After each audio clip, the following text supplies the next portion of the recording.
Nous sommes en Charente-Maritime, à l'INRA de Saint-Laurent-de-Laprée.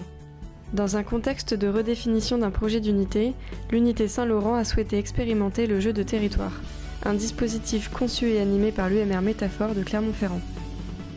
Cette démarche permet de mettre en relation les acteurs avec les chercheurs en facilitant les échanges.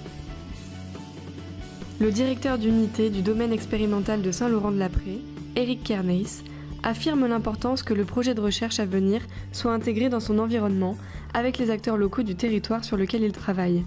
C'est une concertation entre chercheurs et acteurs du territoire pour aider les chercheurs à construire leur projet. Voilà, et le contextualiser dans les perspectives et la vision que les acteurs ont et chercher éventuellement des collaborations, des partenariats avec ces acteurs locaux. Je pense que la démarche, elle est intéressante puisqu'elle favorise les échanges et la co-construction. Je suis relativement optimiste sur le fait que ça favorise les échanges et que ça permet d'aller assez loin dans la réflexion.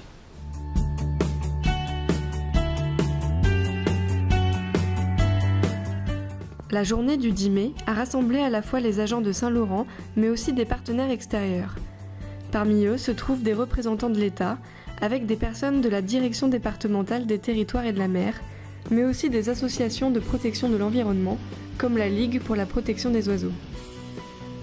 On y rencontre aussi des agriculteurs, des personnes responsables de la gestion de l'eau et des communautés d'agglomération.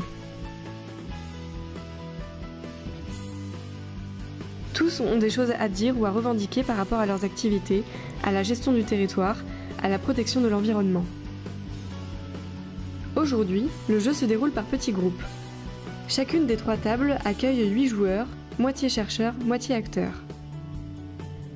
Les participants à cette échelle prennent plus facilement la parole et s'expriment ouvertement. François Joigny nous explique les différentes étapes du jeu. La première phase, c'est une phase de diagnostic qui vise à faire discuter des gens qui n'ont pas forcément l'habitude de discuter ensemble pour construire un diagnostic partagé, un état des lieux partagé d'un territoire donné.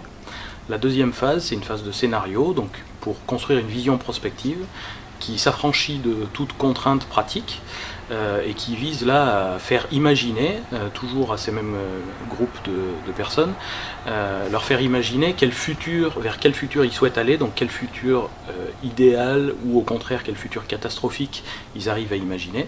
Et enfin, dans une dernière phase d'action, on a un regard plus opérationnel sur comment on construit des actions aujourd'hui pour aller vers ces futurs-là.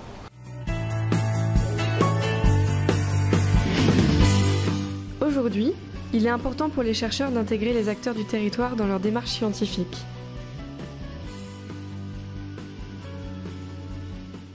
C'est la première fois que je participe dans un système comme ça, mais en fin de compte, c'est bien, on voit quand même autre chose, et puis la preuve qu'on peut arriver à des...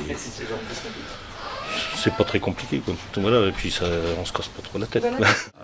C'est assez difficile d'imaginer des stratégies de développement justement pour accompagner les acteurs.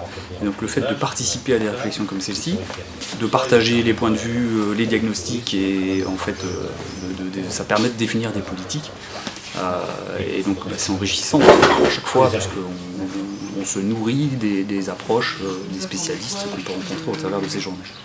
C'est une des rares occasions qu'on a réellement de discuter de tous ces sujets de fond qu'on partage parce qu'on est tous là pour essayer de faire avancer les choses, mais avec des points de vue complètement différents.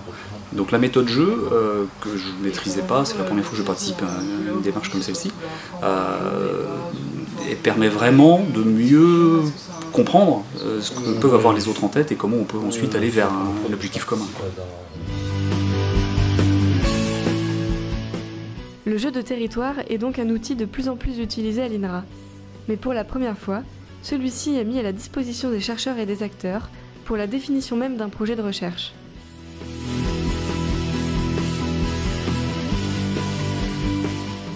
Depuis plusieurs années, on intègre les jeux de territoire dans les dispositifs de recherche. Alors, à la fois pour faire restituer aux acteurs des résultats de recherche, ou pour générer aussi des nouvelles questions de recherche. C'est vraiment un enrichissement et une façon à la fois de valider les connaissances des chercheurs, mais de les confronter et de les combiner, de les hybrider avec les connaissances des acteurs. Et donc pour nous, ça pose pas mal de nouvelles questions de recherche sur comment on fait pour favoriser ce type d'interaction, qu'est-ce que ça veut dire en termes d'hybridation des connaissances et comment on peut se réapproprier en termes de recherche les connaissances qui sont produites dans ces dispositifs. Par exemple, on parle des recherches participatives à l'INRA. Je pense que c'est un exemple de recherche participative qui nous amène à changer notre façon de faire la recherche.